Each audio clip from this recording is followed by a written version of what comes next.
Again po, apologies po sa nangyari. Nawala po yung internet.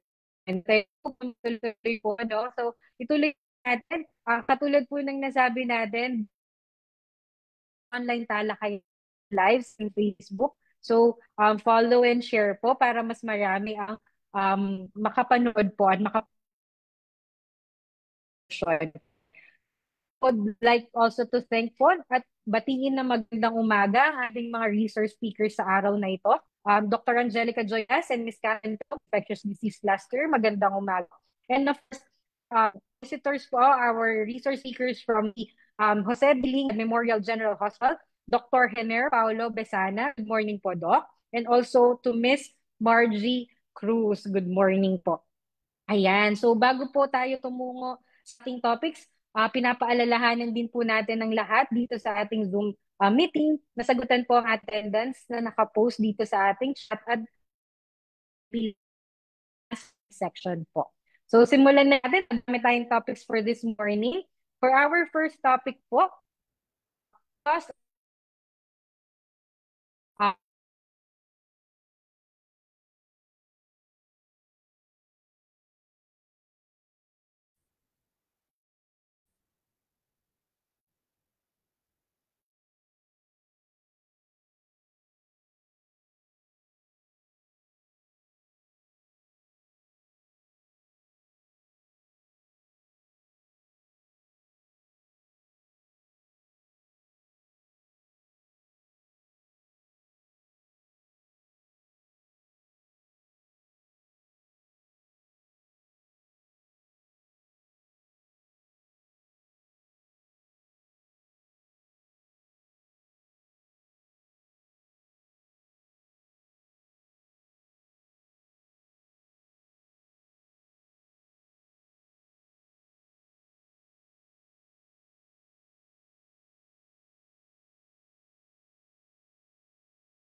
Hello po.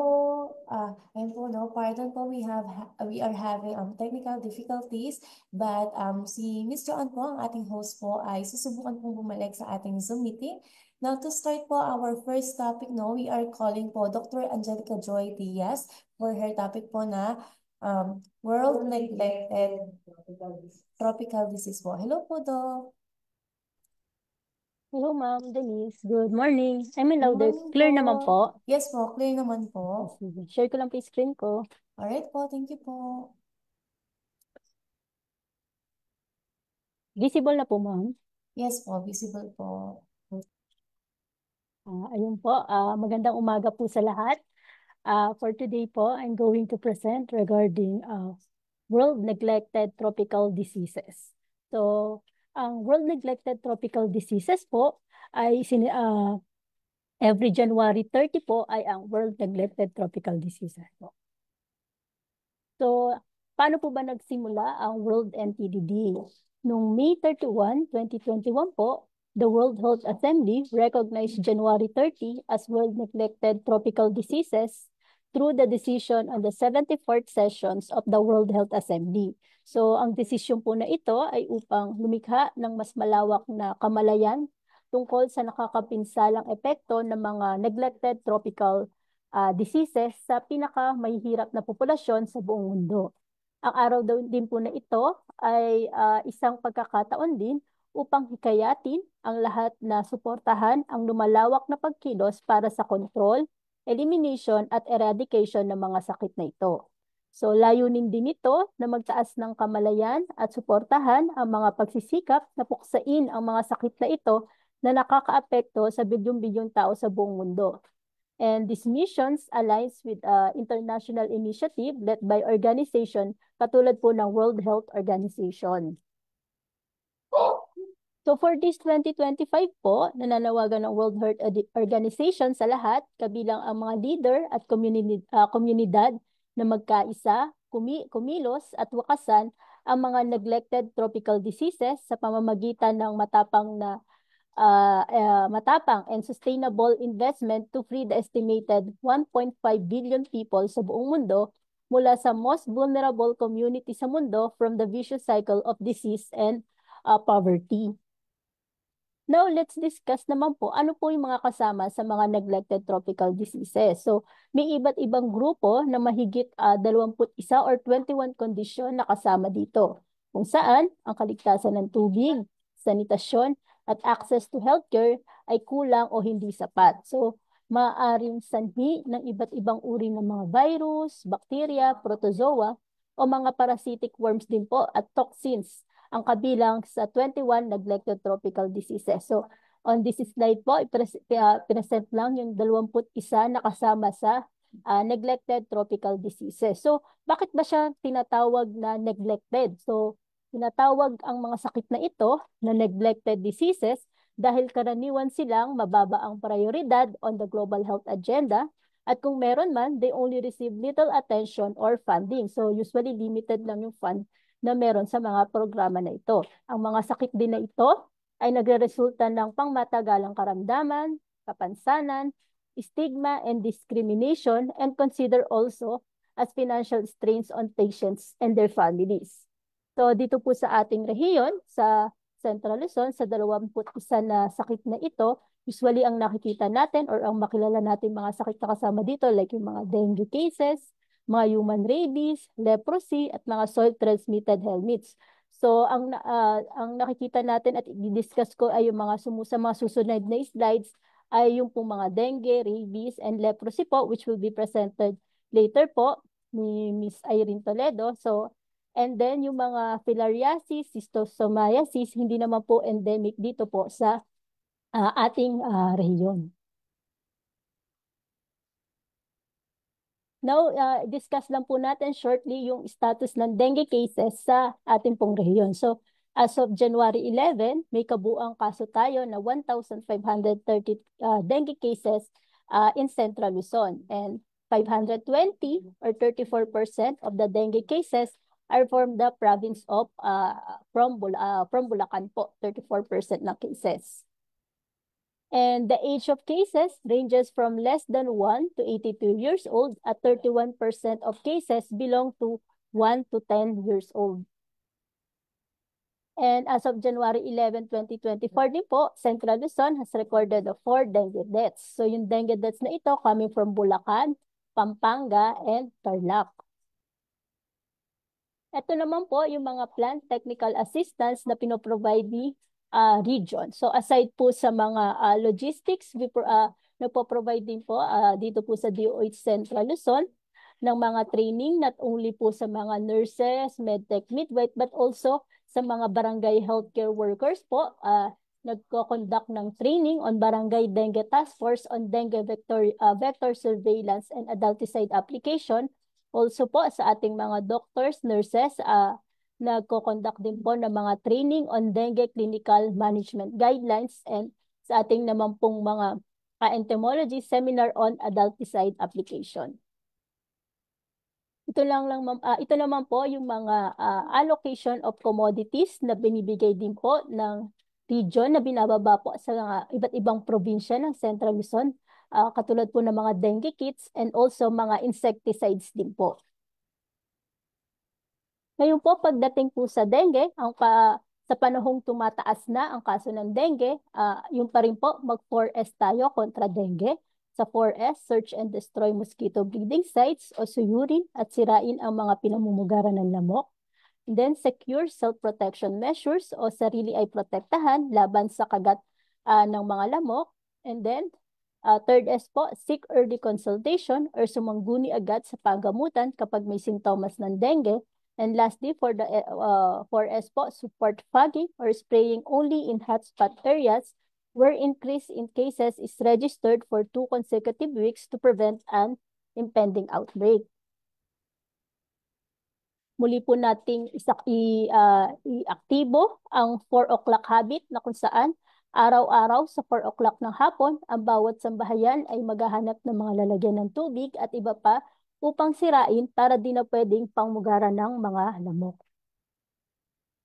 Ang June din po ay Dengue Awareness Month. So patuloy na hinahangad ng Department of Health, Central Luzon Center for Health Development, ang partisipasyon ng mga komunidad sa pag-iwas sa kagat ng mga lamok na nagdadala ng virus, gayon din ang pagpuksa sa kanilang mga breeding site. Dengue Prevention and Control ay everyone's concern po ito. Kaya hinihikayat po ang lahat na lumahok sa mga community anti-dengue campaigns na isinasagawa ng lokal na pamahalaan. Let's stop the spread at sama-sama nating supuin ang dengue. Ngayon po, isa sa mga neglected diseases po ay ang rabies. So, ang sa ating pong rehiyon, sa Central Luzon, mayroong pagtaas ng mga kaso ng mga animal bite mula 2021 hanggang 2024 dito po sa Central Luzon. Ang kabuuang konsultasyon kaugnay sa posibleng exposure sa rabies para sa taong 2024 ay umabot sa 314,628. Sa mga ito po, 312,867 na kaso ay nauuri sa ilalim ng category 2 at 3 na nangangailangan. At if naging category 2 at 3 po siya, so nangangailangan po siya ng post-exposure prophylaxis na tinatawag natin. So sa kabuuang bilang, 87% o 265,601 na individual ang nakatapos ng kanilang post-exposure regimen po. So ang bilang ng mga kaso naman po ng human rabies sa nakaraang ilang taon ay pabago-bago. So mula Enero 1 hanggang December 31, 2024 po, nakapagtala tayo ng 39 na kaso ng human rabies dito po sa ating rehiyon. So ito lang po ang mga current activities ng programa ng rabies. So nagko-conduct po ng mga capacity building, mga training po sa ating mga nurses and doctors when it comes in managing animal bites sa mga animal bite treatment center po. Then advocacy of the program for community awareness. And then augmentation din po ng mga logistics and commodities. So ito po yung mga bakuna sa rabies. Augmentation po ang region. And then conducted meeting with PHO and LGUs for program implementation.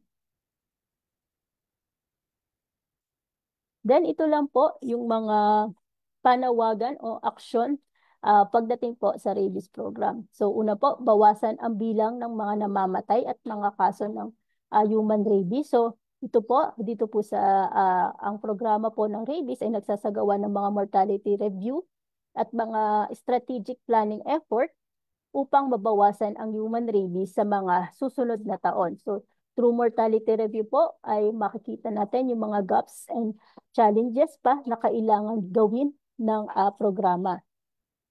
And then pagsasagawa rin po ng mga pinagsamang case investigation. So kasama po ang ibang ahensya ng gobyerno at dito rin po kasama po ang mga veterinary office sa probinsya at ang epidemiology and surveillance unit po dito sa region. And then, hindi pagpapatupad ng, isa rin po sa nakikitang gaps ay hindi pagpapatupad ng mga umiiral na ordinansa sa karamihan sa mga ating pong mga LGU. So, importante po na magsagawa ng mga coordination meeting kasama ang ating mga regional DA-BAI at iba pang mga partner agency at kasabay din po nito ay ang pag-review ng ating law regarding rabies, the RA 9482 or the Anti-Rabies Act of 2007. And then, isa pa po ay dagdagan ang supply ng mga bakuna both po sa ating animal side at human side. So, hinihikayat po natin ang ating mga local chief executives na maglaan ng pondo para sa pandagdag ng bakuna. Maaari po natin i-voice through sa ating mga local health board meeting ay ma-erase ang mga gantong concern. And then, sa tumataas naman po na kaso ng kagat ng hayop at mga human rabies, kailangan pa pong pagbutihin at paigtingin ang kampanya sa kamalayan gamit ang mga social media, radio at television.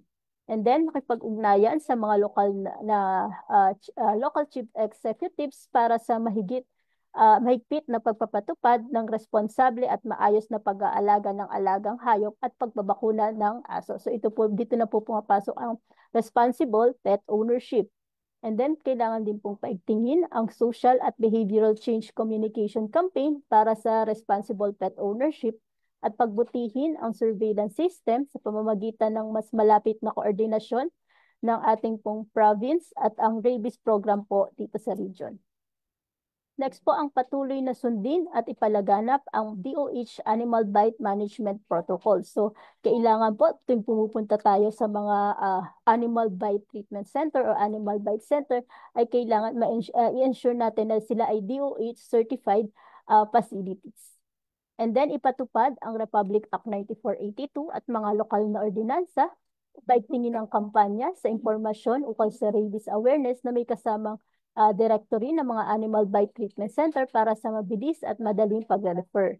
And then sundin din po at ipalaganap ang DOH Animal Bite Management Protocols at pagbutihin ang saklaw ng pagpapabakuna ng aso at makipag-ugnayan at makipagtulungan sa mga municipal or provincial veterinary office para sa animal surveillance at pagpabakuna ng mga hayop. Ito po yung tinatawag na natin na One Health approach as hindi naman po si DOH lang ito but other agencies po ng government para magtulong-tulungan. So when we say One Health approach, it includes the human side, the animal side, as well as the environment side.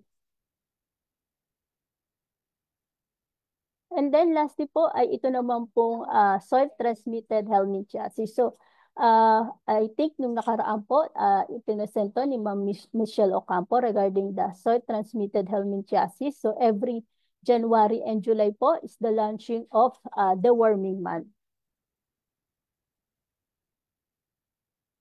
At for the soil-transmitted helminthiasis, ang national target po natin ay 85% of the total eligible 1 to 19 years old population should be given the worming month, ay the worming tablet. And for January and July round po last year, medyo mababa po ang ating accomplishment. That's why we are still kinakampanya pa rin po namin na ngayon pong Enero na makapag-deworm po ang ating mga total eligible population na 1 to 19 years old. So current activities po ng program includes yung mga mass drug administration during the National Deworming Month tuwing Enero at Hulyo po ng taon. And then mga advokasya, kampanya to increase yung deworming coverage po dito po sa Central Luzon. And then ang programa din po ng STH ay nag-augment ng mga deworming tablets, including po dito yung albendazole and mebendazole. And then strengthening partnership din po between the health sectors and the DepEd for program implementation. Kasama po natin ang DepEd sa pag-i-implement ng programang ito when it comes to soil-transmitted helminthiasis. Ang ating pong call to action, so madaling tandaan, let's do the worms. Worms stand for W, wash hands. So importante lagi na maghugas ng kamay. Then observe proper use of toilet. Then reduce exposure to unwashed, uncooked, and undercooked food. And then mass deworming or magpapurga. Ito po yung every January and July. So ngayong January po, makilahok sa mga mass deworming activities po ng community. And next S po, sleeper shoes. So wag po magtapak, laging magsuot ng tsinelas, lalo na kung maglalakad po sa labas.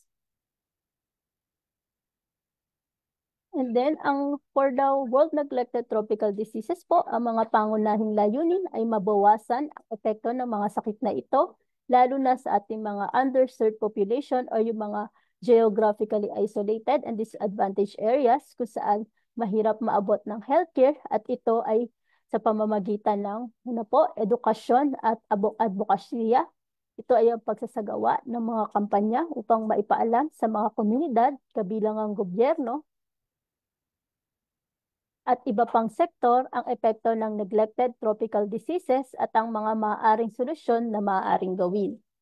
And then next po, access to healthcare. So pagpapahusay ng kakayahang makakuha ng mga gamot o bakuna sa mga apektadong lugar. And then po, pangatlo, preventive measures, pagpapalakas ng kalinisan ng tubig, sanitasyon, like yung tinatawag po natin wash hygiene o yung water, sanitation, hygiene measures. Ito po yung mga programa sa pagkontrol ng mga kumakalat na sakit at malawakang kasama rin po dito ang malawakang pamamahagi ng mga gamot or yung mass drug administration. Then lastly po, collaborative efforts, pagsasama-sama ng mga different government agencies, including dito yung mga non-government organization at mga pribadong sektor upang magtulungan sa pagkakaroon ng malawakang solusyon. At higit sa lahat, layunin ng mga pagsisikap na ito na mabawasan ang stigma, kapansanan at kamatayan dulot ng different neglected tropical diseases. So I think yun lang po at maraming salamat po. Over to you po, Ma'am Joanne. Thank you very much po, Doc. Maraming salamat po sa pagde-discuss nitong topic na to, no? So, at nalalaman natin na kahit hindi ganon ka-priority itong mga sakit nga po ito, importante na malaman pa rin ang tungkol sa kanila at kung paano ito maiiwasan. So, sama-sama po dapat lahat ng sektor para i-manage itong mga ganitong sakit. To continue po, Doc, no, meron po lang ilang mga questions from our partners na ibinigay na in advance sa atin na maaari po nating sagutin ngayon. So yung unang question po is, ano po ba daw yung mga main hindrances na madalas hinaharap ng DOH in treating and preventing these diseases at paano po yun na overcome at na susolusyonan po? Thank you, Ma'am Joanne. So when it comes to mga hindrances, first, since I na-explain ko po earlier regarding ang diseases na ito ay neglected and not a priority. So common problems yung funding source. So as compared to other health programs, which are yung funded talaga, so yung mga programa under dito ay limited. And second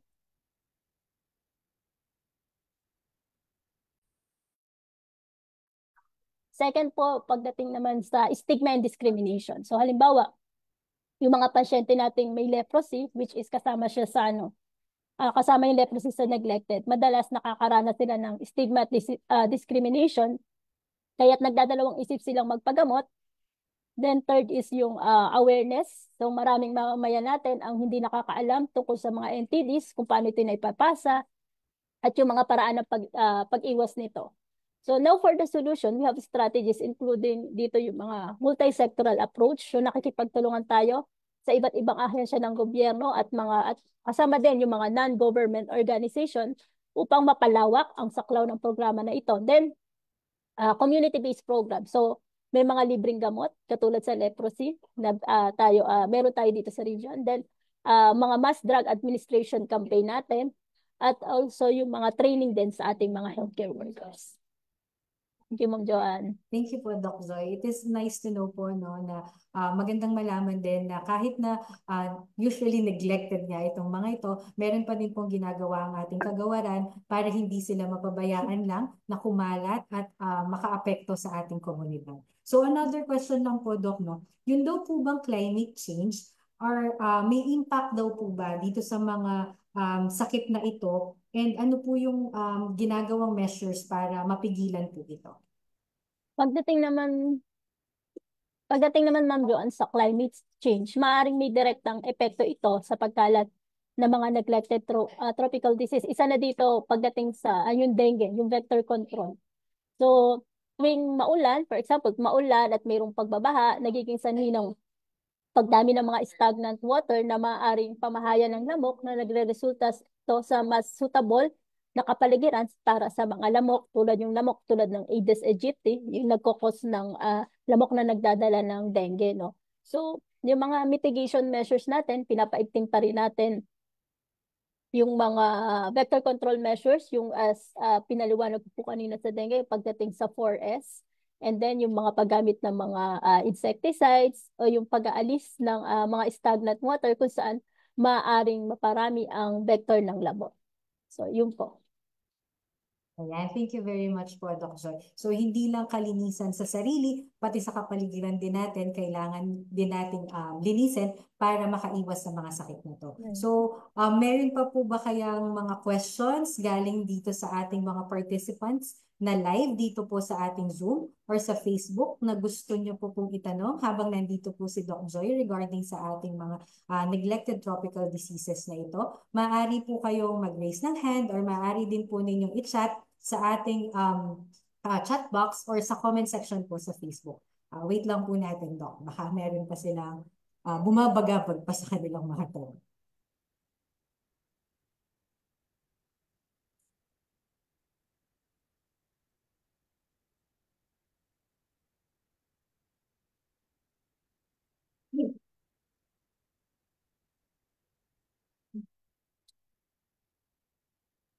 Ayan po, Doc. I think wala na pong questions from our participants po dito sa Zoom and also sa ating Facebook.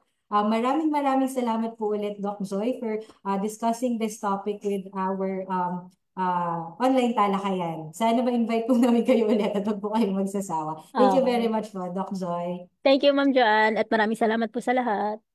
Ayan. So, in connection po, no, dun sa diniscuss po ni Doc Joy, kanina napapahapyawan na po niya yung regarding sa leprosy.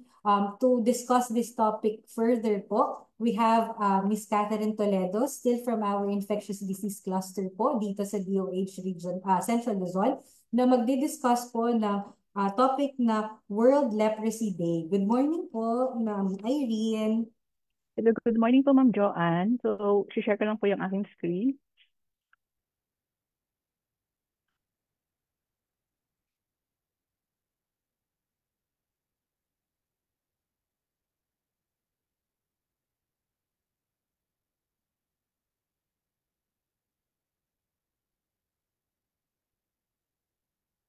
So, nakikita po ba? Yes po, ma'am. Thank you. Yan. So, magandang umaga po ulit, no, sa ating mga katagapakinig. So, kanina po nabanggit ni Doc Joy yung ating neglected tropical diseases, no, kasama po dyan yung ating leprosy. At hindi na po niya ito tinalakay kasi magkakaroon po tayo ng separadong talakayan, no, dito in commemoration po sa ating World Leprosy Day. So, ang World Leprosy Day po ay ipinagdiriwang natin taon-taon, no, tuwing huling linggo ng Enero upang madagdagan ang kamalayan natin or yung awareness po natin, no, tungkol sa leprosy o yung tinatawag na sakit na Hansen. So, ang petsang ito po, no, ay ipinili ng isang humanitarian French bilang pag-aalala sa buhay ni Mahatma Gandhi na may malasakit po sa mga taong afflicted, no, with leprosy. So, ang tema po ng ating World Leprosy Day ay Beat Leprosy and Stigma and Advocate for Mental Well-being. Nito sa Tagalog, tugpuin ang sakit na leprosy, wakasan ang diskriminasyon at paigtingin ang pagpapahalaga sa kalusugan ng ating isipan.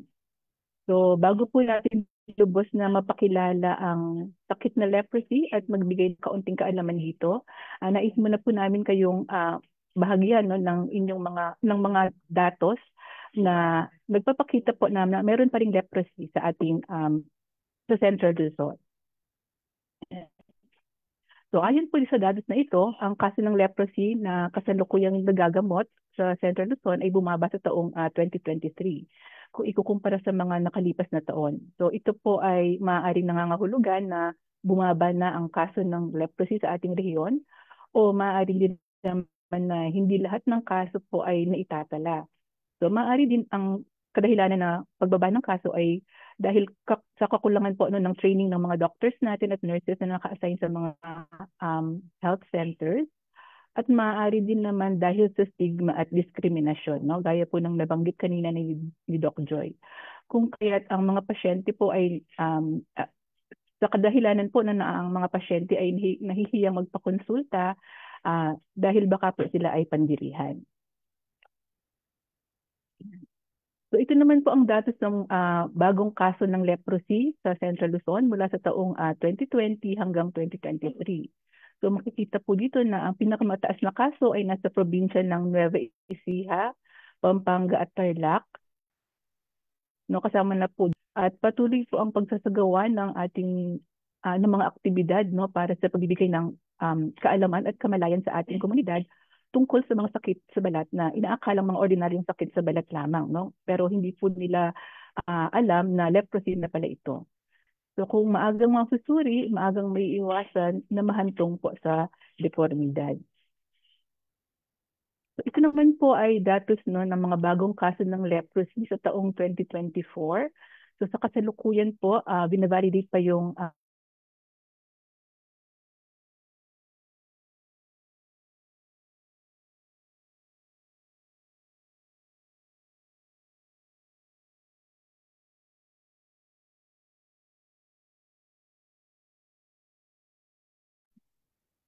Apologies po ulit. I think nagkaroon lang po ng technical difficulty po si Miss Irene. Tawagan lang po namin to ask for assistance po. Sandali lang po.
Ayan, nakabalik na si ma'am. Ayan, oo, parang na-disconnect ako, no? Opo, So ma'am. sige po, mag-share lang po ako ulit ng screen. Parang mahina ata ang internet po natin no, sa Dito, ating yes po. office. Thank you po, ma'am.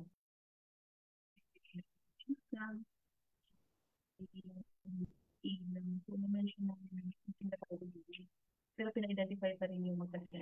Baka lang din makonsider sa governance para match yung pag nag-declare sa IPCRT. Ayan. So, parang dito po ako na tumigil kanina, no? Doon sa, tama po ba? Ma'am, dun sa data po. Sa data. Okay. Sige po, balikan po natin yung data. Ayan.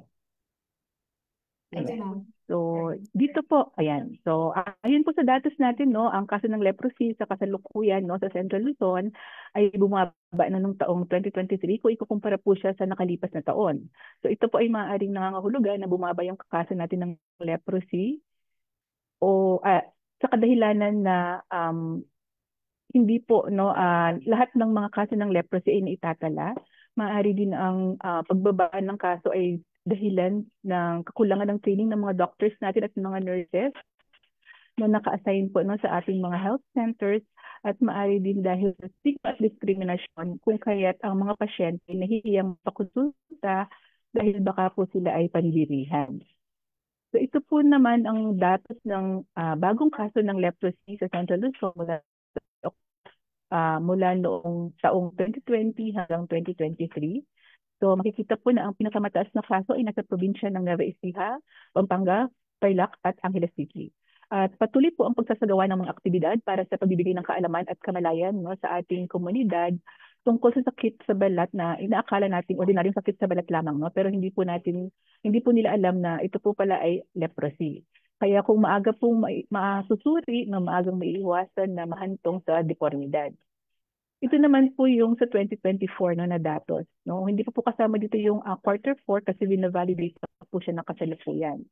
So makikita po natin dito na ang pagbabago-bago sa bilang ng kaso ay posibleng dulot ng pagbabago sa mga hakbang pangkalusugan ng publiko, tulad po ng pagpapalawak ng testing at contact tracing. Pagkontrol sa transmission po or pagkakalat na epekto ng agarang pag-inom ng gamot ng mga taong may leprosy. So dumako na po tayo sa sakit na leprosy. Ang kasaysayan po ng leprosy ay may malalim na kaugnayan sa kasaysayan ng sangkatauhan. So naging isang matinding suliranin po ito sa maraming kultura at lipunan sa buong mundo. Pero sa pagdaan ng panahon, unti-unting natuklasan ng mga lunas at gamot laban sa sakit.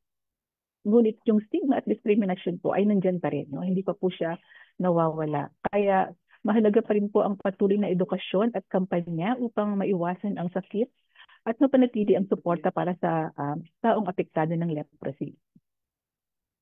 So ano po ba yung leprosy? So ito po ay sakit sa balat, mga ugat o yung mga nerves natin na nasomucosa at mga mata sa nihilang mikrobyong Mycobacterium leprae. So una itong nakita sa ilalim ng microscope ng isang doktor mula sa Norway na si Dr. Gerhard Almaur Hansen noong 1873 pa po.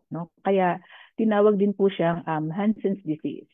So karamihan sa mga espesyalista sa balat o mga dermatologists ay Hansen's disease po ang tawag sa leprosy para makaiwas na rin sa diskriminasyon.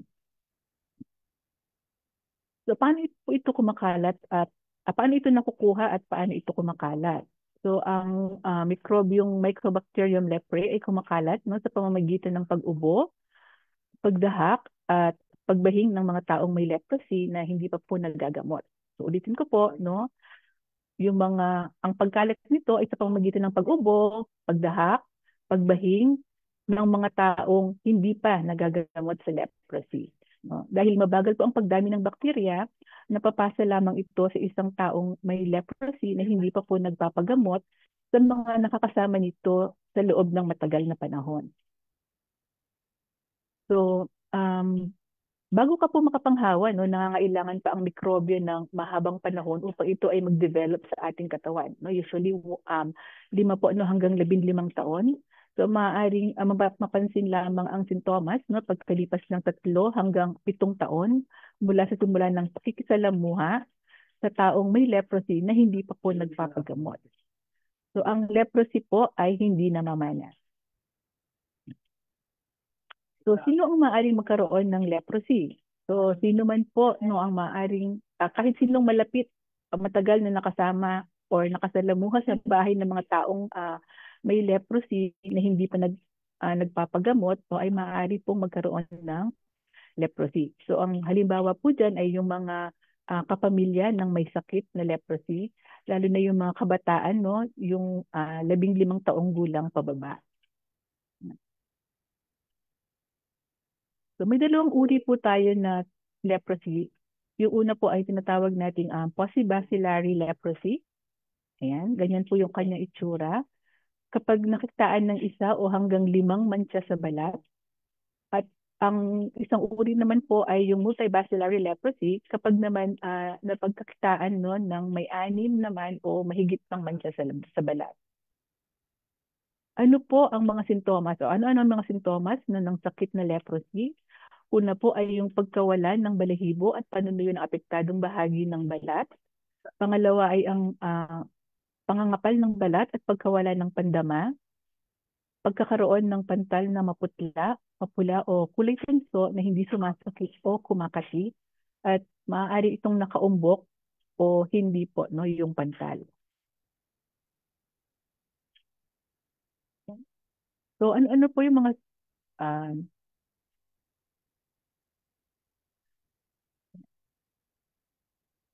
sige. So ano po, no, yung mga palatandaan ng ketong. So una, yung patuloy na pamumulan ng mga mata dahil sa pangangati, mga sugat sa balat na may pagbaba o nawawalang pagpapawis at paglago ng buhok, pagkawala ng kilay at pilik mata, ito po ay tinatawag na madarosis, nasal congestion, bara at madalas na pagdurugo ng ilong, pagbagsak ng tulay ng ilong, mobile o matigas na pagclamp ng mga daliri, no?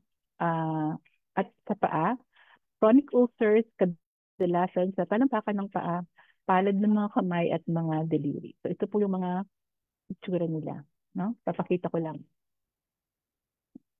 Ito po yung tinatawag nating pagclamp, no, ng mga daliri sa paa. At ito po yung chronic ulcer. Ito po yung malalang kaso na ng leprosy. Ayan. So meron po bang gamot ang leprosy? Lalabas ko na po, no? Yan. So ang leprosy po ay may gamot, no? Ang gamot ay tinatawag natin na multi-drug therapy o kilala sa tawag na MDT. So libre po ito sa ating mga health centers na malapit sa inyo. So paano po naman ginagamot ang leprosy? So kapag may isa o hanggang 5 mancha sa balat, o yung tinatawag natin na paucibacillary, dapat makainom ng 6 na multi-drug therapy blister pack sa loob ng 6 hanggang 9 na buwan ang pasyenteng may leprosy. Kapag naman may 6 o mahigit pang mancha sa balat, o yung tinatawag natin na multibacillary leprosy, dapat makainom ng 12 MDT blister pack sa loob ng 12 hanggang 18 buwan ang pasyenteng may leprosy. So ano po ang epekto ng hindi pagpapagamot ng leprosy? So kapag hindi mo pinagamot ang iyong leprosy, maaari kang makahawa, maaari kang magkaroon ng paralisadong ugat, no, nakakapagdulot ng kawalan ng kakayahang ipikit ang mga mata, pagkasira ng buto sa ilong, yung tinatawag na wrist drop, foot drop, at neuropathic ulcers o sugat na lumala dahil sa kawalan ng pakiramdam. So bakit po humahantong sa deformidad ang leprosy? So kung hindi po siya ginagamot, ang leprosy ay nagdudulot ng pinsala sa ugat, no, at iba pang komplikasyon. Ang mga pasyente ay nawawalan ng pakiramdam sa kanilang mga kamay at paa, at ang kanilang mga kalamnan ay nagiging paralisado dahil sa pinsalang dulot ng mga nerves na nagmumula sa mga ito. So bilang resulta, no, ang mga taong may sakit ay madaling kapitan ng mga iba pang sakit. Ito ay yung tinatawag natin na pangalawang infeksyon na dulot ng ibang mga organismo at hindi ito sanhi ng Mycobacterium leprae. So maaari po bang gumaling sa ketong ang isang taong may deformidad sa katawan? So maaari po bang gumaling sa leprosy ang taong may deformidad sa katawan? So opo, no, maaari siyang gumaling sa anumang yugto. Ang paggaling sa leprosy ay nangangahulugan na wala na pong natitira sa katawan ng tao na bacteria o mikrobyo na nagiging sanhi nito. So ngunit po, no, ang leprosy ay kung ang leprosy ay nakita at ginamot lamang ng pagkatapos mangyari yung permanenteng pinsala sa ugat, magkakaroon po ng natitirang kapansanan at mga deformidad. Doon na po nagkakaroon ng deformity. So ang kapansanan ay may iwasan sa napapanahong pagsusuri at agarang paggamot. Ang mga natitirang kapansanan at deformidad ay hindi pinagmumulan ng leprosy. So, paano po may iwasan ang pagkakaroon ng leprosy? So, una po, no, pagpabakuna ng BCG o Bacillus calmette-guerin ang mga sanggol at mga bata. No, kailangan po silang mabakunahan. Kapag may sakit sa balat, agad po na kumonsulta sa health center o sa mga ospital. At huwag pong mahiyang ipaalam sa inyong health center kung kayo ay, kung meron pong kaso, no, ng leprosy sa inyong lugar. So dapat po bang ihiwalay o i-isolate ang mga taong may leprosy? So hindi po, no? Sa kadahilanan, ang unang dose ng MDT ay pumapatay ng 99.9% ng mga mikrobyong sanhi ng leprosy. So maaaring ipagpatuloy ng mga tao ang kanilang normal na paraan ng pamumuhay habang po sila ay nagagamot. So paano naman po ang pag-iwas sa leprosy? So ayon po sa alituntunin ng World Health Organization, ang pag-inom ng single-dose rifampicin sa lahat ng mga kontak ng pasyente may leprosy, 2 taong gulang pataas, ay kinakailangan upang makaiwas sa pagkahawa. At hindi po kasali dito yung mga may leprosy na or yung may mga sakit na TB at iba pang kontraindikasyon dito. Pero sa kasalukuyan po naka-hold po yung pagbibigay ng single dose rifampicin at nag-aantay pa po tayo ng abiso galing sa Department of Health para sa tamang impormasyon dito sa pag-inom po ng single dose rifampicin. Pero hindi po ito rason para hindi tayo umiwas sa leprosy. So maaari nating i-monitor ang mga close contacts ng mga pasyenteng may leprosy ng madalas at ipasuri ang mga kasama sa bahay sa mga malapit na health centers. So ano naman po yung mga gawain ng DOH upang maiwasan ang paglaganap ng sakit na leprosy? So una po ay yung pagsasagawa ng active case finding o pagsusuri sa komunidad at mga kontak ng pasyenteng nagkaroon ng leprosy. Usually po ito yung ginagawa na Pilates coaches kung saan sine-check po ng mga specialista or ng mga trained doctors and nurses natin yung mga pasyente or yung general public kung meron po silang mga sakit sa balat na maaari pong mapagkamalan na leprosy. Then yung awareness campaign o yung pagpapalagana po ng tamang kaalaman. Kung meron po tayong sapat na kaalaman, maaari po tayong makaiwas at maaari po nating maagapan ang sakit na leprosy. Then contact tracing o yung pagsusuri sa malalapit na contact o mga matagal na nakasalamuha ng taong may leprosy. Then yung capacity building ng mga health workers, yung pagsasanay sa mga health workers natin para po mabilis nilang makapag-detect ng mga skin diseases, lalo na po yung leprosy.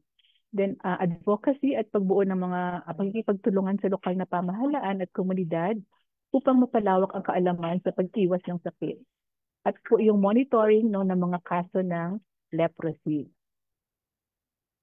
So ano po ba ang mensahe ng programa para sa lahat? So una po, ang leprosy ay nagagamot sa pamamagitan ng karampatang payo. Maagang konsultasyon, karampatang payo ng doktor, regular na pag-inom ng gamot at suporta po ng komunidad. So pangalawa, ang mga taong may leprosy ay may karapatan sa isang marangal na buhay na malaya sa stigma at diskriminasyon. At pangatlo po, suportahan natin ang mga programang nagtataguyod sa kanilang kapakanan at sa pangkalahatang layunin po ng bagong Pilipinas. So kaya sama-sama po tayo to beat leprosy and stigma and advocate for mental well-being. So let us raise awareness of the disease and call for an end to leprosy-related stigma and discrimination. So maraming salamat po. Maraming salamat po, Ms. Irene, sa discussion ng leprosy. It is very good to know po itong mga facts na ito regarding leprosy kasi madalas hindi na pag-uusapan itong sakit na to. So, maganda po na nasi-share natin ito sa ating mga komunidad. Meron pong mga advanced questions din po na binigay ating mga partners regarding this topic. Most of them actually po ay nasagot na sa ating presentation. Siguro po i-ano na lang po natin, i-emphasize na lang po natin kung ano po ba yung mga ginagawa nating mga actions and activities po, especially to combat stigma and misinformation regarding leprosy po. Ayan. So yung mga hakbang po na kayo ng mga nabanggit ko kanina para labanan ang stigma at maling impormasyon tungkol sa leprosy ay kinabibilangan po ng public awareness. It's very important po na makapag-provide tayo ng tamang impormasyon sa ating sa publiko para po makaiwas sila sa sakit. May mga programang pang-edukasyon sa komunidad yung pag-integrate po ng leprosy care sa general health care services no, upang gawing normal yung paggamot. No? Ma-normalize po yung treatment.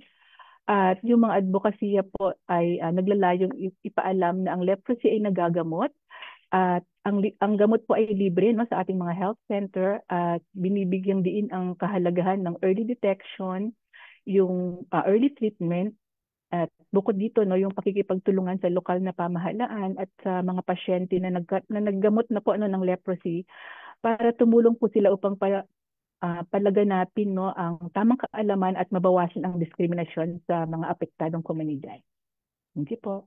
Thank you po. So, importante po talaga ang pagtutulungan ng lahat ng sektor para po ma-combat itong leprosy and also yung stigma na binibigay nito. And huwag matatakot na magpatingin sa mga health centers or sa mga health facilities kapag meron na ng mga sintomas na na-discuss kanina para hindi na humantong sa mas malala pa na epekto ng leprosy.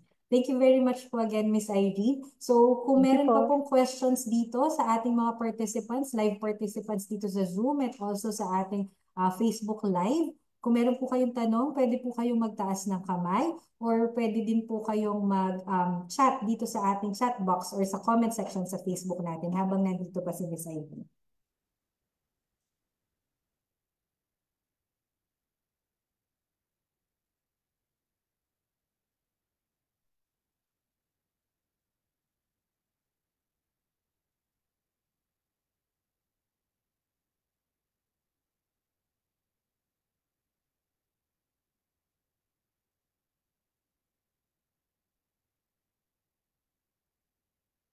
Ayan, mukhang wala na pong questions, Ma'am Irene, from our participants here sa Zoom at wala din naman po sa ating Facebook Live. Maraming salamat po ulit sa Thank you pagbibigay po. sa amin ng oras and sa pagdidiscuss po ng leprosy. Thank you, Miss Irene. Ma'am Joanne. Thank you po. Ayan, so ang dami po nating natututunan dito tungkol sa mga sakit na hindi kadalasan po na nadidiscuss sa atin. So magandang malaman yung mga impormasyon tungkol ito. Meron pa, susunod na ating topic is another disease po na madalas din po natin na nakakasalamuha sa ating komunidad. So it is very important din po na i-discuss natin bilang we are also celebrating Goiter Awareness Month for this month. So we have our resource speaker from the JBL po, Jose B. Lingad Memorial and General Hospital, Dr. Hener Paulo Besana. Good morning po, Doc. Ayan, good morning po, Doc. For our next topic po, Doc will discuss regarding Goiter Awareness Month. Passing the virtual mic po to Doc Hener. Thank you po. Salamat po. Makiki-share slide lang po sana. Ma'am Irene, ano lang po sana kami to stop the share screen po. Thank you.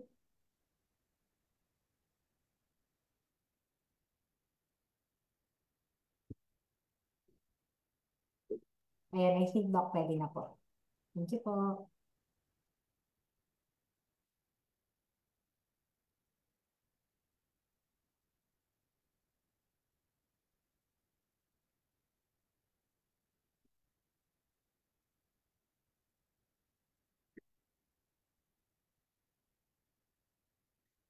Okay, magandang umaga po sa inyong lahat. Ako po ulit si Dr. Hener Besana mula sa Jose Bilingad Memorial General Hospital. At nandito po ako ngayon para palawigin ang ating kaalaman tungkol sa goiter. So, ano ba ang goiter? Sa madaling salita, ang ibig sabihin ng goiter ay ang kondisyon ng abnormal na paglaki ng leeg dahil sa paglaki ng thyroid gland natin. Sa ibang lugar, ang tawag natin dito ay bosyo. So, ang thyroid gland ay isang maliit na hugis na paru-paro na organ na nakalagay sa leeg sa ibaba ng Adam's apple natin. Ang thyroid gland ay responsable sa paggawa ng hormones na tumutulong sa iba't ibang proseso ng katawan ng tao tulad ng metabolismo o yung paggamit ng katawan ng kinakain natin, regulasyon ng temperatura ng katawan, pagbabago ng kalooban o pagkasabik, at pagbabago ng pagtibok ng puso. Maaaring sanhi nito ay ang sobrang produksyon ng thyroid hormones, tinatawag din nating hyperthyroidism, o ang kulang na produksyon ng thyroid hormone na tinatawag nating hypothyroidism. Pero ang goiter, may mga goiter na maaari din naman na normal ang level ng thyroid hormones. So merong iba't ibang uri ng goiter. Base sa itsura o sa pagkapa, pwede itong maging diffused o buong thyroid gland yung lumalaki sa harap ng leeg. Makakapa na isang mahabang bukol sa leeg. Maaari din itong maging nodular o may nakakapang isang bukol na pwedeng medyo matigas o medyo rin malambot. Merong multinodular o maraming bukol na nakakapa. Pwede din itong base sa level ng thyroid hormones na nasa katawan. Pwede itong tawagin na toxic kapag masyadong marami na ang nagagawang thyroid hormones o non-toxic kapag normal ang level ng thyroid hormones pero malaki pa rin ang leeg. So, kahit sino ay maaaring magkaroon ng goiter. Base sa mga datos, mas malaki ang tsansa ng mga babae na magkaroon ng goiter kumpara sa mga lalaki. Mas mataas din ang tsansa na magkaroon ng goiter habang nagkakaedad na, tulad ng mga edad 40 pataas. Kasama na rin dito ang pagkakaroon sa lahi o kapag nasa lahi ng pamilya ninyo na magkaroon ng goiter. Mas mataas din ang tsansa na magkaroon ng goiter ang mga taong medyo malaki ang timbang o matataba o mga obese. Mga tao na may problema sa metabolismo mismo at mga tao na may exposure sa radiation tulad ng X-ray, CT scan at iba pa. Ayon sa mga datos, 15.8% ng populasyon sa buong mundo ay may goiter. Halos 2 sa bawat 10 tao sa mundo ay may goiter. Sa Pilipinas, sinasabi na 3.7% ng populasyon ay may goiter noong 1987. Tumaas ito sa 8.9% noong 2012, pero bumaba naman ito sa 6.7% noong 2019. Ang numero unang dahilan ng pagkakaroon ng goiter, hindi lang sa Pilipinas, kundi sa buong mundo, ay ang kakulangan ng iodine sa katawan. Ang iodine ay ang importante na sangkap ng mga hormones na ginagawa ng ating thyroid gland. So, may iba't ibang sintomas ang goiter. Depende sa pagkakaroon mo nito. Bukod sa paglaki ng leeg. Sa mga tao na may mataas na level ng thyroid hormones o hyperthyroidism, maaari kang magkaroon ng mabilis na pagtibok ng puso, hindi maipaliwanag na pagbaba ng timbang, diarrhea o pagtatae, pagpapawis kahit hindi nag-ehersisyo, pagninig ng mga kamay, at pagkairita. Sa mga tao naman na may mababang level ng thyroid hormones o hypothyroidism, maaari kang makaramdam ng madaling pagkapagod, hirap sa pagdumi, tuyong balat, hindi maipaliwanag na pagdagdag ng timbang, at sa mga babae ay ang pagkakaroon ng irregular na mens. So, paano ba natin malalaman na mayroong goiter ang isang tao? Bukod sa lumalaki ang leeg, unang-una, magpakonsulta po tayo sa doktor upang ma-diagnose ng mabuti para magkaroon ng tamang lunas. Pwedeng kuhanin ang level ng thyroid hormone sa ating katawan. Pwede rin ang i-ultrasound ang ating leeg para malaman kung meron bang nodules or mga cyst. At kung kailangan, biopsy ng bukol para malaman kung ito ba ay maaaring cancer o hindi. Hindi lahat ng goiter ay kailangan ng maoperahan. May mga goiter na pwede mo nang bantayan ng maigi at gumagaling ito habang lumilipas ang panahon na walang gamutan. Kapag naman nalaman na yung uri ng dahilan ng pagkakaroon ng goiter, maaari na ang pag-inom ng gamot. Meron tayong methimazole at propylthiouracil para sa mayroong hyperthyroidism at meron tayong levothyroxine para sa mga may hypothyroidism. Kapag naman ang goiter ay nakakaabala na sa paghinga at paglunok dahil nga ito ay bukol na lumalaki sa leeg, maaari na itong tanggalin sa pamamagitan ng surgery. Ginagawa rin ito kapag mayroong nodules o kapag may cancer na ang thyroid. Pwedeng isa sa 2 parte ng thyroid lobe ang pwedeng tanggalin, depende sa sakit. Pwede rin namang buong thyroid gland na ang tanggalin, nakakailanganin na ng habang buhay na pag-inom ng gamot bilang kapalit ng thyroid hormone sa katawan. So, maiiwasan ba natin ang goiter? Pwedeng-pwede. Sa lahat ng uri ng goiter, ang iodine deficiency o simple goiter lang ang maaaring iwasan. Ito ay sa pagkain ng sagana sa iodine tulad ng seafoods o lamang dagat, tulad ng isda, mga hipon at pati mga seaweed. Pwede rin ang mga dairy products tulad ng gatas, itlog, pagkain ng itlog at syempre, iodized salt. Kaya kung kayo ay may nararamdaman ng mga sintomas ng goiter, magpatingin po kayo agad sa inyong doktor.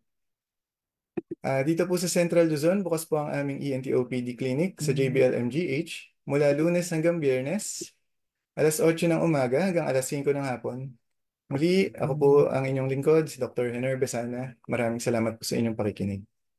Maraming salamat po, Dr. Sana. Napakahalaga po nung na-discuss ninyo tungkol sa goiter, no? Kasi most of the people, alam lang nila yung goiter na parang lumalaki lang yung leeg, pero hindi po nila alam kung paano ba talaga ito nakukuha, kung saan nanggagaling, paano makakaiwas, at kung anong kahalagahan ng pag-iwas para hindi pa mas lumala. Thank you very much po, Doc. So, meron lang din pong konting mga advanced questions na ay sinend po sa atin ng ating mga health partners para po dito sa topic na to.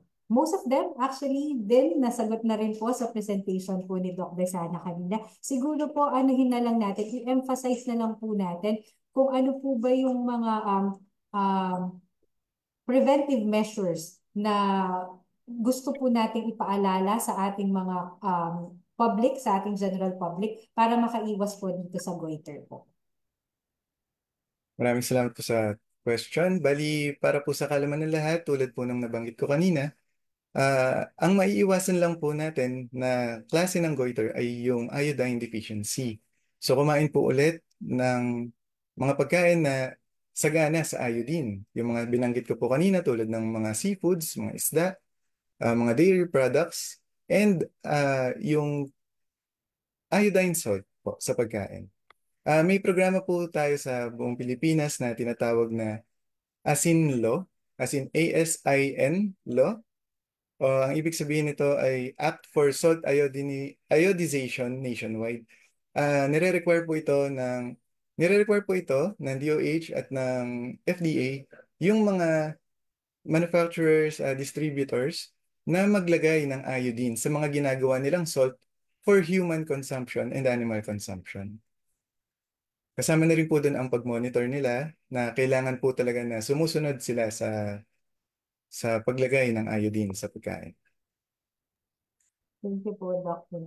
So, yung simple pong pag-taste ng iodized salt is really will help sa pag-iwas po sa mga ganitong sakit. So, importante po na yung produkto, mga bibilhin din po natin, yung mga supplemented po with iodine. Thank you so much po, Doc. So, dito po ba sa JBL po, itong nakapost po natin ngayon na nakashare, libre po ba yung konsultasyon dito and yung treatment po for goiter? Yes po, libre po ang konsultasyon sa JBL MGH. Pag pumunta po kayo sa JBL, magpalista lang po. Titignan po kayo ng doktor, mag-a-advise po kami. Wala pong bayad yun. No. Okay, so magandang malaman din po yan ng ating mga nanonood at nakikinig po, no? Kasi minsan yung po talagang problem nila is yung access po and also yung fee sa pagpapacheck up. So we have our specialists, our ENTs dito po sa Jose Bilingad Memorial General Hospital para po tumingin sa inyo. So pumunta lang po kayo kung merong nararamdaman or merong mga simptomas na nabanggit po kanina ni Doc Besana. Thank you so much po again, Doc. Sa mga ating pong mga participants here dito sa ating Zoom, baka po meron pang questions regarding po dito sa topic ni Doc. Habang nandito po siya, napaka palad po natin, no? Nabigyan tayo ng time today ni Doc para po ma-discuss ito. And also you can post po dito sa ating chat box and also sa comment section sa Facebook kung meron pa pong mga tanong.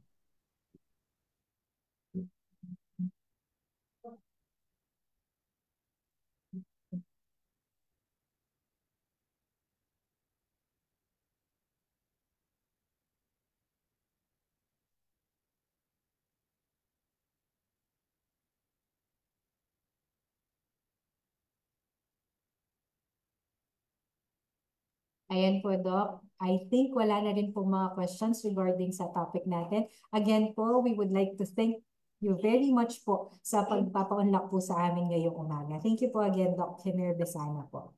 Good morning po. Inyong lahat, good morning po. Thank you po.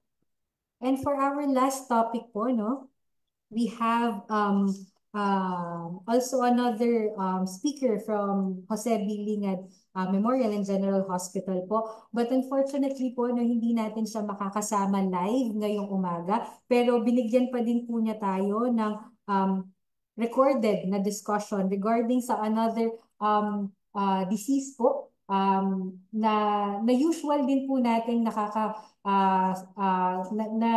naririnig pero hindi din tayo masyadong aware about what is it really all about. So to discuss our Autism Consciousness Week topic, we have Miss Margie Cruz from JBL MGH through a recorded video po. Panoorin po natin.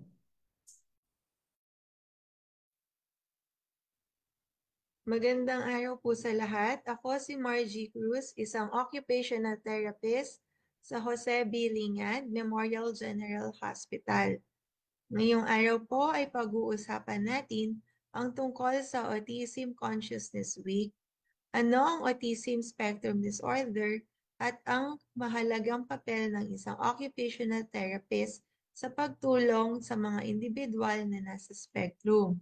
Samahan niyo po ako sa talakayan ng Understanding Autism Spectrum Disorder through the lens of occupational therapist.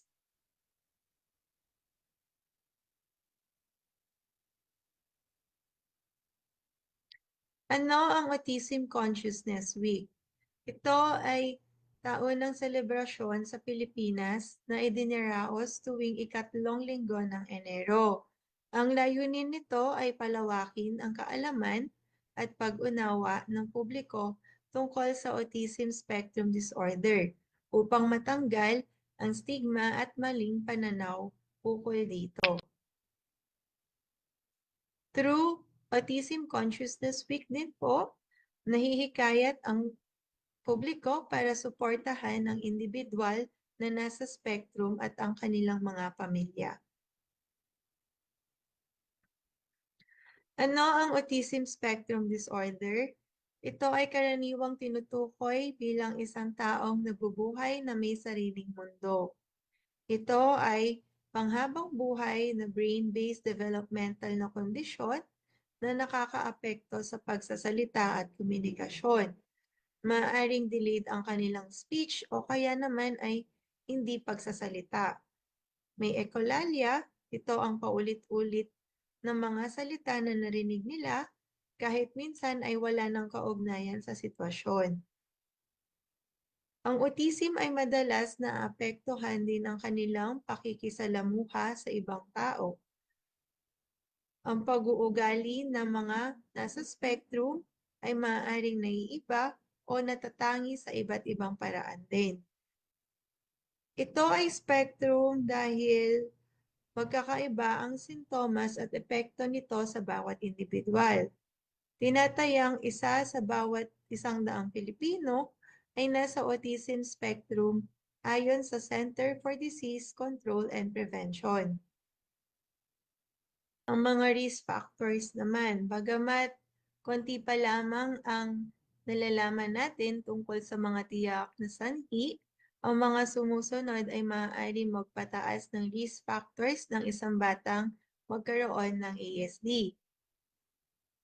Halimbawa po, isa po sa risk factors ang pagkakaroon ng kapatid na may ASD. Pagkakaroon ng particular na kondisyon sa genetic or chromosome tulad ng Fragile X syndrome or tuberous sclerosis. Pagkakaroon ng komplikasyon sa kapanganakan or ang edad ng magulang sa panganganak. Mostly po yung mga old age, sila po yung mga nagkakaroon ng mga babies na nadadiagnose ng autism. Mga maling paniniwala sa Autism Spectrum Disorder. Ang autism daw ay dulot ng pagiging malupit o pagkukulang ng mga magulang. Hindi dulot ng estilo ng pagiging magulang o anumang bagay na ginagawa o hindi ginagawa ng magulang. Ang mga bakuna ay nagdudulot ng autism. Walang scientific evidence na nag-uugnay sa autism at sa mga bakuna. Ang autism ay maaaring magamot o mawala. Ang autism ay isang panghabang buhay na kondisyon. Bagamat walang gamot, pero maraming intervention, therapies at suporta ang makakatulong upang mapabuti ang kalidad ng buhay ng taong may autism. Lahat ng taong may autism ay may pambihirang talento. Ang autism ay isang spectrum, kaya't bawat individual ay natatangi at may iba't ibang kakayahan. Sabi nila, ang autism ay isang sakit daw.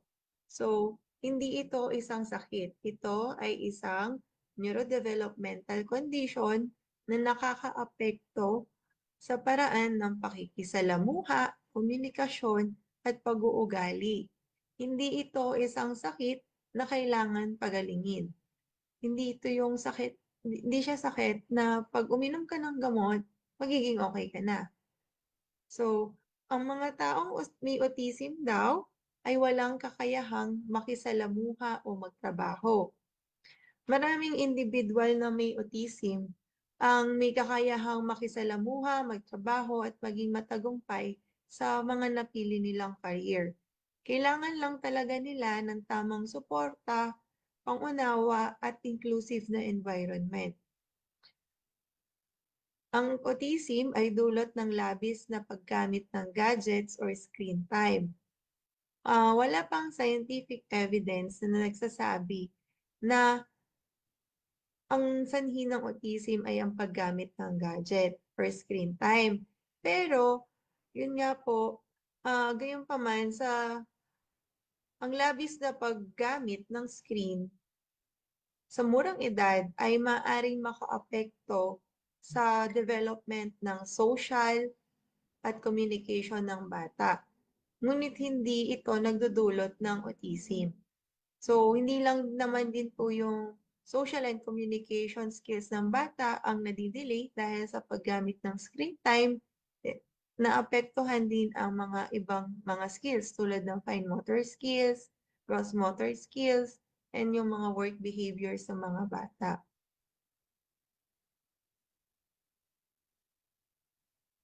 Ang autism ay isang spectrum. What people think autism spectrum is like this. So with learning difficulties, marami sa atin iniisip pag sinabi autism, yan, ay with learning difficulties yan. Pero yung iba naman ang tingin is without learning difficulties. Ay matalino, sobrang talino, talented. Ayun po, no? Genius, yun yung tinatawag nila sa iba. So, the autism iceberg. So, what you see, so yun nga po, well-behaved, compliant, gifted, hard worker, eager to please. So, yan yung mga nakikita ng ibang tao about autism. Autism spectrum looks more like ito. So, sensory, language, motor skills, perception, and executive function. So, minsan, meron problem sa sensory, minsan sa motor skills, or minsan nag-excel sa language, or minsan yung language yung may problem. O kaya naman, minsan, maganda ang executive function, pero pangit ang perception ng bata. Ayun, so ito yung mga skills na affected ng autism, or minsan nga po, hindi lahat yan affected. May mga skills na nag-excel yung bata. So, the autism iceberg. So, what you see kanina, yung nasa taas, now, ito yung mga hindi nakikita.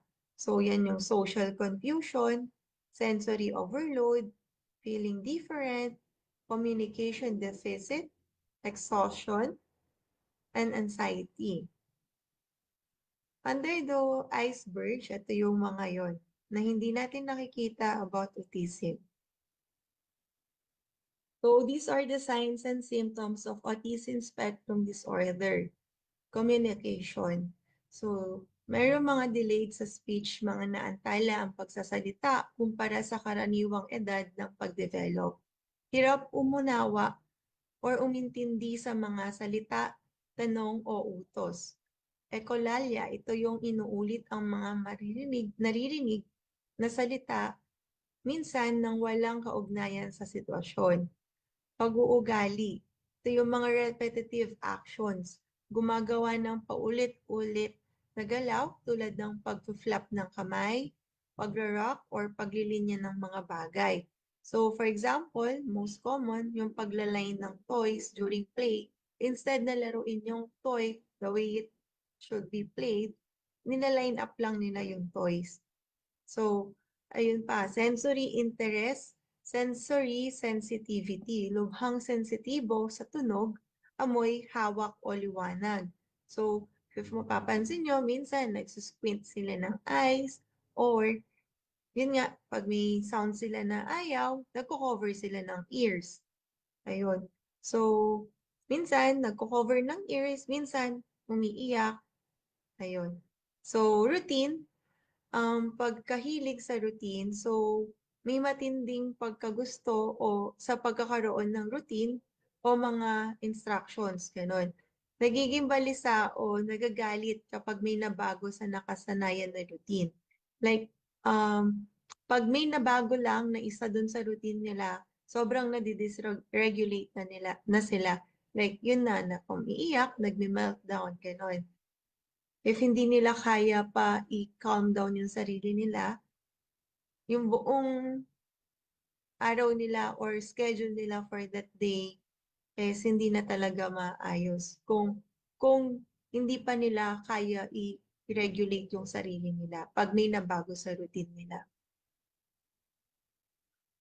Paglalaro, limitadong interest sa paglalaro. Hindi masyadong interested sa karaniwang laro ng ibang bata. Hirap din sila mag-imaginative play tulad ng pagpapanggap ng isang character or paglalaro ng make-believe play. Ayun, so mas gusto din nila na maglaro mag-isa. Madalas piliin ang solitary play kaysa sa pakikisalamuha sa ibang bata. So sa interest naman, medyo narrow lang yung range ng interest nila or intense yung interest nila sa certain topics, no? So, for example, ayun, yung mga sobrang lalim ng interest sa isang particular na paksa tulad ng trend, numbers, mapa, airplanes, car, ayun. Eye contact, ito yung pag-iwas sa eye contact, madalas iniiwasan ng direct na pagtingin sa mata ng ibang tao kapag nakikipag-usap or nakikipag-ugnayan. And yun nga, social skills. So medyo nagsastruggle sila with pagbuo ng connection with other people. Hirap din silang makipag-communicate with other people. Maaring hindi nauunawaan ng mga social cues tulad ng facial expressions, tono ng boses, or ng body language.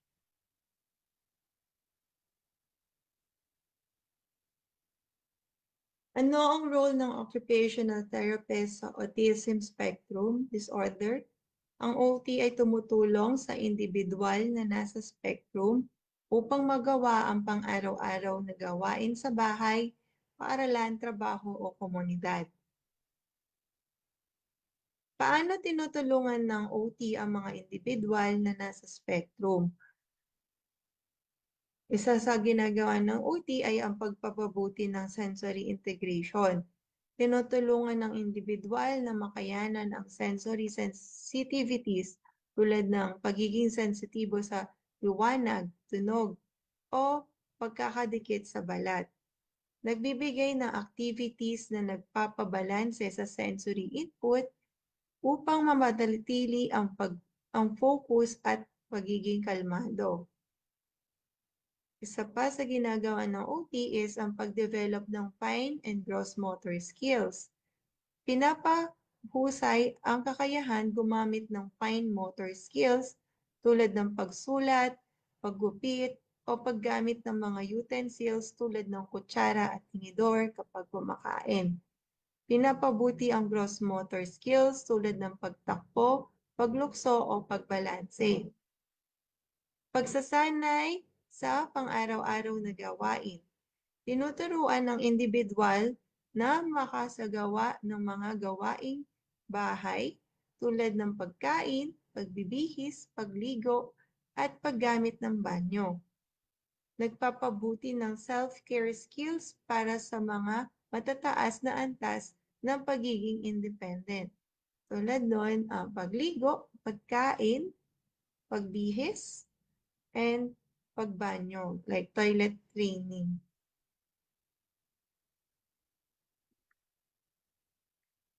Pag-improve ng behavior. So, tinutulungan din ng OT ang individual na i-manage ang stress or anxiety na maaari magdulot ng meltdown or self-injurious behavior. Paggamit ng mga positibong reinforcement upang mapalitan ang negatibong pag-uugali.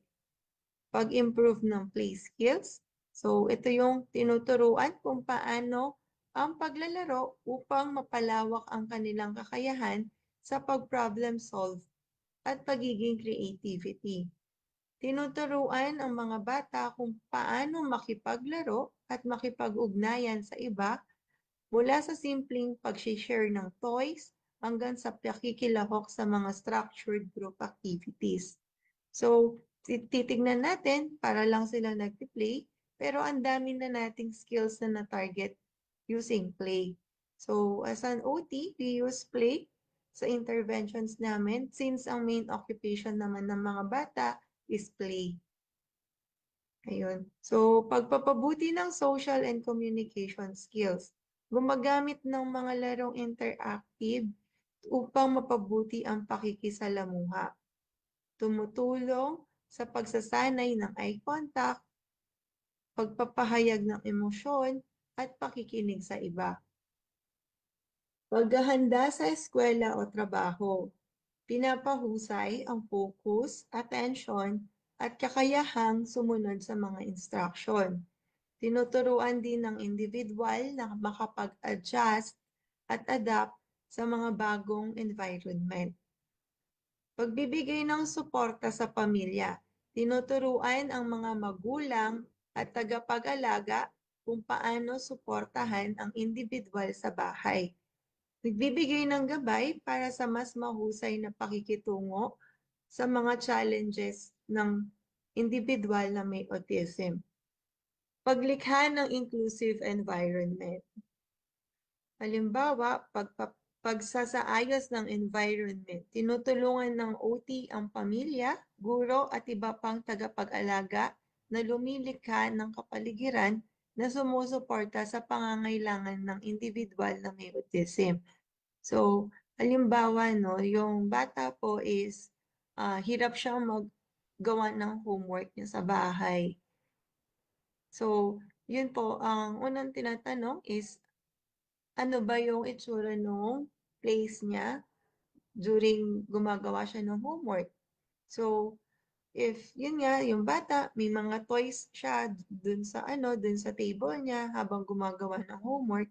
So, we advise the parents na, yun nga po, pag-alis ng mga distraction sa environment niya during sa task na yon para makapag-focus siya. So, halimbawa ng pagpapasaayos ng environment is yun nga po, pag-alis ng mga distraction or pag-add ng mga sensory tools na nakakatulong sa pag-focus ng bata. Ang isa pa is yung pagtuturo ng adaptation. So ito yung paggamit ng mga customized strategies or tools upang madali nilang maisagawa ang mga activities. Tulad ng weighted vest para sa sensory regulation or yung visual schedules para mas malinaw na gabay. So for example, ito yung mga need niyang gawin sa araw na to. So dapat nakalist down yon pakita natin sa bata para mas guided, alam niya yung mga next na gagawin niya. Para hindi siya na-overwhelm pag magta-transition na siya sa next activity niya. Isa pa is promoting inclusion. So, itinuturo ito sa komunidad kung paano tanggapin at suportahan ng individual na may autism sa iba't ibang aspeto ng buhay tulad ng paaralan, trabaho o tahanan. Mahalagang role ng magulang at caregiver sa OT treatment. Mas kilala ng mga magulang o caregiver ang kanilang mga anak na may autism. So, ang mga magulang at caregivers ay may malalalim na kaalaman tungkol sa mga strength, weaknesses, at pag-uugali ng kanilang anak, pati na rin ang mga triggers na maaaring magdulot ng stress. Dahil dito, sila ang pinakamagandang teachers at tagapag-alalay ng anak nila sa pagharap ng mga challenges nila. Mahalaga ang aktibong partisipasyon sa bawat OT session, pagsubaybay at pagkatuto. Ang pagiging active ng magulang or caregiver sa bawat OT session ay nakakatulong hindi lamang upang matutunan nila ang mga strategies at techniques na ginagamit sa therapy, kundi upang masiguro nilang na ipapatupad ito ng tama sa bahay. Real-time feedback. Ang mga magulang ay maaaring magbigay ng feedback agad sa OT kung ano ang mga napapansin nila na mga bagong needs ng bata para ma-address ito sa clinic ng OT. So, every session po, meron naman pong feedback after the therapy session. So, yun po yung time or chance na ng parents na mag-ask sa therapist, teacher, may bago ako napansin sa anak ko na ganito. Parang, paano ko ba siya tutulungan? Ayun po. So, dun po yung ano natin, no? Hindi lang po tayo basta dapat nakikinig during the feedback. So, dapat if may mga concern tayo, i-raise na rin po natin yun sa therapist. So, hindi lang sapat na ipa-therapy ang bata. Mahalaga ang tulong at suporta ng mga magulang or caregivers kahit tapos na ang OT session. Hindi sapat na ang therapy ay nagaganap lamang sa loob ng clinic. Kailangan ito ay tuloy-tuloy na suporta mula sa kanilang pamilya sa loob ng bahay. So, after the session, dapat may continuation din po sa bahay. Ayun. So, personalized approach, ang magulang or caregiver ay makakapagbigay ng personalized na approach na magre-result sa mas effective ng pagpapabuti ng kanilang mga anak. Halimbawa, kung nakikita nilang nahihirapan ang bata sa isang particular na task, maaari nilang baguhin ang mga hakbang or magbigay sila ng additional na help sa bata. Siyempre, titingnan nila kung ano yung kakayahan ng bata.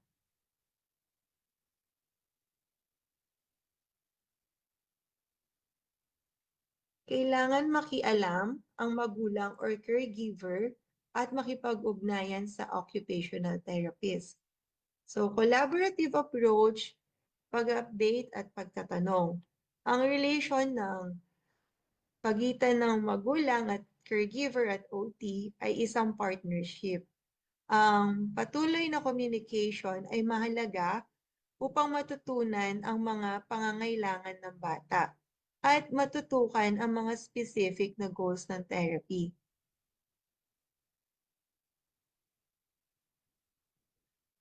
Carryover strategies. Dapat maipatupad sa tahanan ang mga management technique mula sa OT.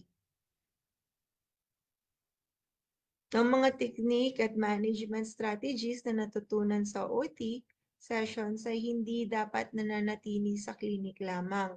Ang magulang ay may mahalagang papel sa pagpapasagawa ng mga strategies sa bahay tulad ng sensory activities, coping skills, at routine building exercises. Ang OT treatment ay hindi natatapos sa klinik. Pagtutok sa long-term success. Ang OT treatment ay isang patuloy na process na umaabot sa mga linggo at buwan, minsan taon. Ang therapies ay magbibigay ng home exercises at guidelines na dapat isagawa sa labas ng OT clinic upang mapanatili ang progress. Pagpapaalala sa mga magulang at caregivers. Ang mga magulang at caregivers ay hindi lamang tagamasid sa OT treatment ng kanilang anak. Sila ay aktibong katuwang ng mga therapists sa pagpapabuti ng kalusugan at skills ng mga bata. Ano ang role ng komunidad sa success ng occupational therapy treatment? Pagtanggap at pag-unawa. So, pagtanggap ng iba't ibang pangangailangan, edukasyon at sensibilisasyon. And support sa family at mga caregiver po. Mga local na grupo at support po. Mga support group po. Pagtulong sa mga pang-araw-araw na buhay. Pag-aalok ng mga opportunities sa pagkatuto. So, inclusive na mga activities, mga program po na pang-edukasyon. And yun po, pagbuo ng inclusive environment, pag-angkop ng mga pasilidad po, pagtulong sa pagbuo ng sensory-friendly spaces, suporta mula sa mga professional at sa mga volunteer, pagbibigay ng mga specialist at volunteer support, pagtutulungan ng komunidad at ng therapist po, no? So, ang komunidad ay may mahalagang papel sa occupational therapy treatment ng mga batang may autism. Ang pamamagitan nito sa pagtanggap, suporta sa pamilya, pagbibigay ng opportunities, at pagkakaroon ng inclusivity ay makakatulong sa pagpapabuti ng karanasan at buhay ng mga batang may autism. Ang pagkakaroon ng isang community na may malasakit at kaalaman tungkol sa autism ay nagbibigay ng isang ligtas at sumusuportang environment kung saan ang mga bata ay maaaring matagumpay at mag-develop ng mga skills na kailangan nila upang maging independent at matagumpay sa kanilang buhay. So, ayun po, inclusion matters po. So, acceptance starts at home po, no? Hamon sa inclusivity at acceptance. Mahirap hikayatin ang community kung tayo mismo ay nasa denial o hindi buo ang pagtanggap. Unintentionally po, naihiwalay natin sila sa community po, no? So, sa bahay po, mga family members po, ayun, so, dapat manggaling muna sa atin yung acceptance sa abilities po ng mga loved ones po natin na nasa spectrum. Ayun po. Pagtanggap ng buong puso ang unang hakbang upang magbigay daan sa mas inclusive na community, mas magandang opportunity para sa mga may autism po. Ito naman At po ngayon yung mga naman po, programs tignan po na natin ginawa yung ng mga Occupational programs ng Therapy Occupational Unit Therapy ng Unit JBL para sa mga batang may may autism po. autism. So, last July, we had July our po, Play we had our Pals Play connecting to Pals inclusive connecting play to and inclusive social play fun for and social children fun po. for children So, in it was held partnership sa po with SM City SM City Pampanga. We had Pampanga. our Wherein we have our parade walk inside the mall. parade walk And inside the we mall also had and our pageant for pageant Little po and for Miss and DRB. child in the So, spectrum and ayan po. other So, we po had na kids also na may mga disability booths po. po ng And mga we also play have na inclusive pwedeng play gawin ng po mga wherein we bata. invited children in the spectrum, And we and also had not our in the accessible spectrum po. education and And then economic we had empowerment this for Pinoys on the spectrum. promoting So, economic nagturo po empowerment kami for ng mga teens pwede in the nilang spectrum gawing po. pangkabuhayan So po, we like candle invited making a ASU linen Pampanga. spray po, So together with we their taught them caregiver. how to make And candles last year, and last spray. 2023, we had our And Employment then this one Interest naman Pursuit po to is Livelihood mga Program, pasyente po namin. So wherein yung yung mga mga skills skills po na na natutunan nila natutunan during nila the therapy sa session, they during applied the it treatment po po, na they applied it into po, no? real So ano po, no? So yun yun po po, sila po nagluto yung sila, nag-cook then ng they sell food their and then goods they po. sell it po, no? Ayun po. So we also teach And then caregivers this po one po about is teaching strategies naman po the on how to caregivers handle po or the behavior parents po, no? modification. Mga Ayun po. strategies And po in inclusivity handling starts at difficult home, a behaviors. sensory diet home So instruction ayan po. program for the caregivers din po.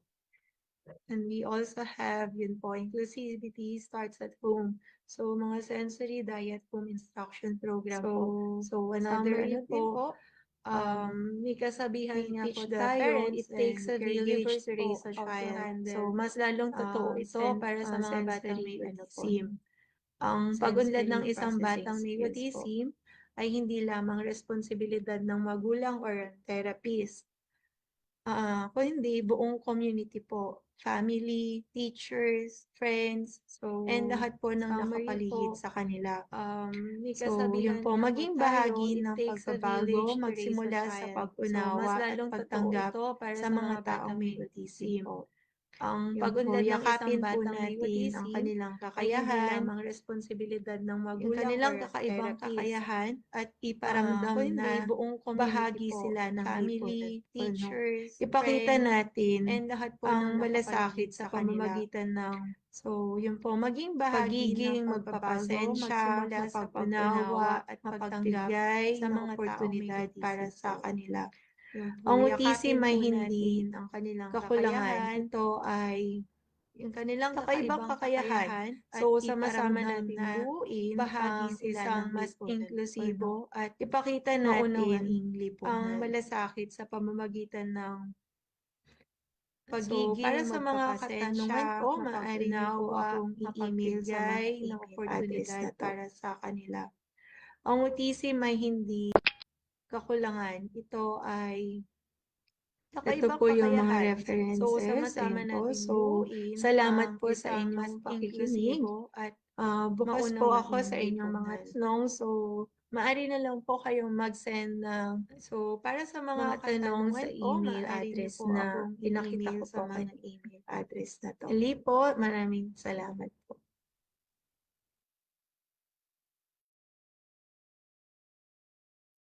Ayun, maraming salamat po, no, Miss Margie, and for sending us this video, although hindi po namin kayo nakasama ng live today, but your discussion po is very informative. Napakaganda po, no, ng mga nabanggit po ng ating speaker, especially po, no, sa paglilinaw ng mga maling paniniwala ukol sa autism and sa mga signs and symptoms that we should be aware of. So kung meron po kayong katanungan kay Miss Margie, no, about the consciousness, autism consciousness po, you may answer po yung ating spreadsheet po na sinend po sa ating chat box.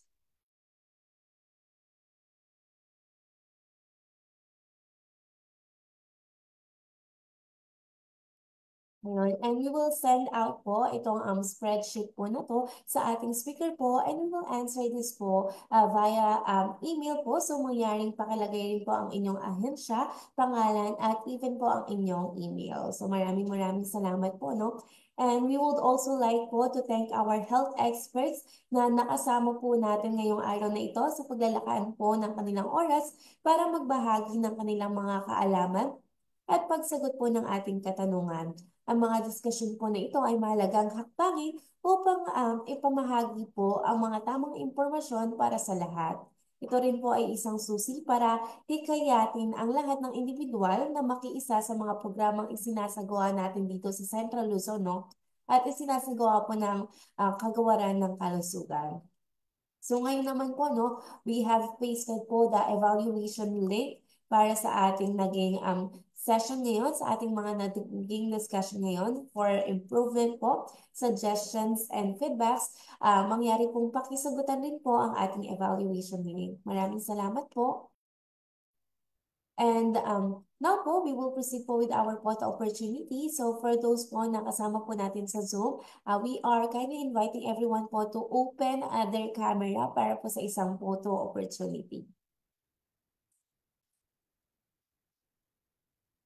Ayan, wait po natin yung iba. Thank you so much po.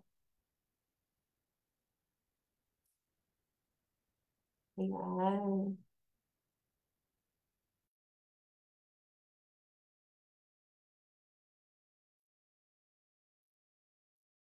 Ayan. Alright po. Okay po, Sir Dan, paki-click na lang po ang ating shot po, no? So with that po, let us give our best smile. 1, 2, 3. Okay, one more po.